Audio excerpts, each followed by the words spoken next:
All right, today I'm here to talk about 3 roasters that I think you should definitely keep track of, or at least try at some point. And I'll tell you about each of them, why I like them so much, and that's pretty much the video, because right now I think all these guys are going to blow up, and I might as well help them out a little. This video is not sponsored by any of them. I don't get anything, although if you are any of the people I mentioned here, happily we'll take some coffee if you send me that. But this video is sponsored by Skillshare. So we have S+W out of Indiana, we have Flower Child out of the Bay Area, and then we have Moodtrap, which is out of Singapore. So 3 very drastically different regions of the world, and I would say fairly different roasting styles as well. So it's all quite interesting to experiment with. I'll tell you about each of them, why I like them, and that's it. So let's kind of start here on my right, your left, with S+W. So S+W is, in my opinion, the best value of any roaster. Like, I guess if you're looking at value, right, you would consider something like this. But I'm talking about value as in, like, good coffee. Like, I think for a lot of you, there is a standard that you have. S+W is, like, incredibly good for the money. We're talking £1 for $16 to $18. And the coffees themselves are just quite fantastic. Of the current options, I would really recommend you check out some of the Kenya ABs. This decaf that I have right here. So I got the whole sampler pack. You just get a bunch of everything. But this Columbia sugarcane decaf is actually quite amazing. The thing is that with S+W, it's not your like crazy ultra light wheatgrass soup type of coffee. It is just good comfort, like it's a good roast. More medium roast here, but the point is that these are all just really good, and they're also incredibly forgiving coffees. Like, I've tried a bunch of the coffees, like I got a lot. One of my friends came over and he just brought a ton of S+W, so I ended up with like 10 bags of S+W of the sampler packs, and they're all just really tasty. And that's what's so cool about S+W, is that everything is just like good. It's just good, comfortable coffees that work really well in filter as well as in espresso. Nothing is too difficult to brew. You always get like good flavors. I do think that there are some standout coffees that they have, like that Kenya AB, as well as the doTERRA, which is like really, really good. And I do think that their decaf is definitely one of the best out there, especially if you're looking for something that's like actually value. Also, the people that run S+W, they're really cool. They're also into crazy stuff like this, but they just roast great coffee, and it's such a great value. So I definitely would check out S+W. I think if you're an enthusiast, S+W is like that coffee where if you want to get your friends into this stuff at a pretty great value, check out this, because the coffees here are all just really tasty coffees. And if you wanted to drink them yourself, like even if you were a crazy light roast drinker like any of these guys here, you can appreciate S+W, especially at the price point, and the variety of selection is awesome. Plus, I love their website. Don't ever change your website. It is fantastic. And I just love the descriptions too. Like, read the descriptions of the coffees, but I really don't think you can go wrong with any of the choices there, especially at the price point. Awesome guys. They're also into crazy stuff like this. But yeah, that's S+W. It's just like good stuff. So now let's go on to like probably what maybe I feel like most of you guys would be drinking, or like if you're into crazy stuff and you want like the push extraction, you want ultralight stuff. Let's talk about these guys. So we have Flower Child and we have Moodtrap. Let's talk about Flower Child real quick. So it's actually 2 guys that are just really awesome. I'm not actually going to talk too much about them right now, because there is going to be a video that I'll be uploading, when to go roast, and I really want you guys to watch that video, because you'll just be able to see like the thought processes. Why do they do what they do? And it's really cool to just hear about from like masters of the craft. Why do you roast the way you do? Or what is going through your head? Flower Child is definitely one of those really light roasted coffees, Nordic style, but it is freaking fantastic.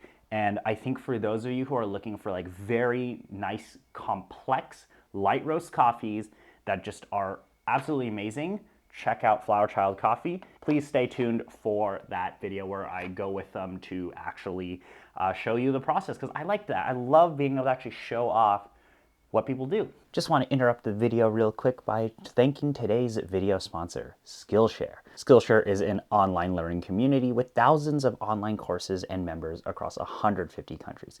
You can basically learn about anything you want, and when you sign up, you can get personalized suggestions and explore pretty much any topic you want. I've actually been really enjoying a class from Michael Phillips. He's the director of training at Blue Bottle Coffee. I've never seen a class that just breaks down complex coffee topics in such an easy and digestible way, and that's seen in Michael's class, From Plant to Cup, Brew an Amazing Cup of Coffee. I just love how simple Michael makes it to understand how to take a complex topic like tasting coffee and taking a property such as acidity and interpreting that as a flavor note in cup when you drink coffee. And that's just because of how these topics are broken down in a really easy, digestible lesson format that you can find when you use Skillshare. I also really like that there is a transcript for each of the sections of the video, so you ensure that you don't miss anything. If you want to learn from people just like Michael, you can use the link below. The first 1,000 people to use the link below or code brianquanyt will receive 1 month free of Skillshare. All right, and we're back.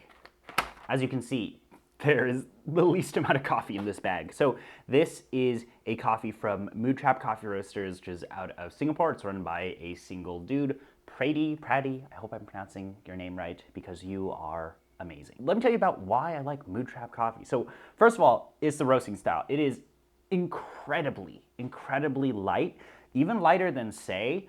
And you might be thinking that's like probably a recipe for a disaster because that's so light that the coffee's gonna be like underdeveloped or they're gonna be ultra acidic.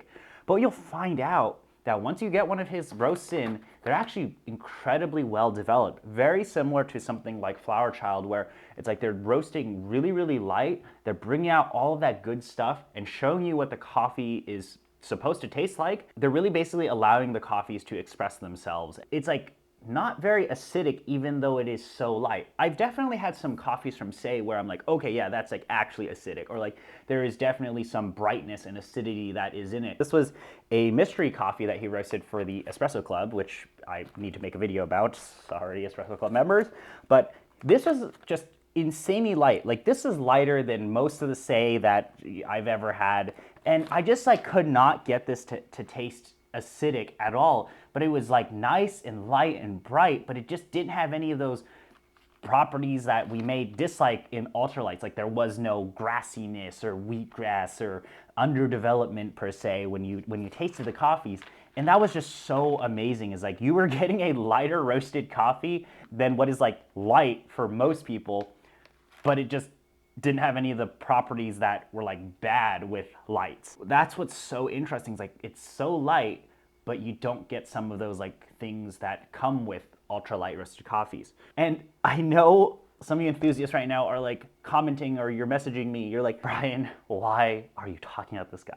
Because his coffees sell out like crazy, and there are reasons why. It might be a little more difficult to get his coffees. I'm so sorry, but I love the coffees from Moodtrap, and I just love his coffee so much. It does come from Singapore, so all of his pricing on his site is in SGD, so it is actually a little bit lower if you're purchasing from the US. It does take a while because it has to come from Singapore, but because these coffees are just light, it's totally okay. You have to wait for like 3 to 4 weeks anyway for these coffees to rest. And then what's also cool is like I've had some Prady coffee that has been just sitting there for like 3-4 months and it's tasted completely fine. Same thing with Flower Child. Is just like these ultra light roasted coffees are actually like pretty forgiving when you think about it. Across the board, this is gonna be probably the most approachable for most folks out there. You know, you just want like tasty cup, you want to be able to taste the notes. It is massive value for the quality of coffee that you're getting, and I think it's very well worthwhile considering, especially because you can do things like sampler packs. Their cold brews are apparently really good. Things like that are just really awesome with a roaster like this. Flower Child and Moodtrap are definitely on the more like enthusiasts. You want those lights, you want those complexities, you want the acidity. The difference is that these guys are in the USA, this guy's in Singapore, and what's going to be very fun for, I think, a lot of people is to just get both of these in and just experience the different roasting styles and methods that Moodtrap and Flower Child use, because the coffees are going to be fantastic, But what I think is fun is just like to be able to taste the difference in roasting styles. You can't go wrong with any of these. Just really depends on what's in stock at time. Like for me, I try to get his coffees because he's one guy. Whereas with this, they're local to me and I can just kind of pick up coffee from them. But yeah, these are the 3 roasters that I think are just very worthwhile mentioning, because at the end of the day, like, we want really great coffees. We want people who care. You can really tell that people care about the end product when you taste any of these coffees from these roasters, and it just makes this whole coffee hobby super fun. Wanted to shout out all of these guys because I just really like their coffees. Do be on the lookout for Flower Child Coffee video. That is going to be really fun. And then maybe I'll be visiting Brady in Singapore, but we'll see if that happens because flights are kind of expensive now. So anyway, thank you for spending the time to watch the video. This is fun for me to talk about coffees. I'll probably be talking about illegal beans like Manhattans and all of that later on, but right now this is what I'm into, and yeah, see you around.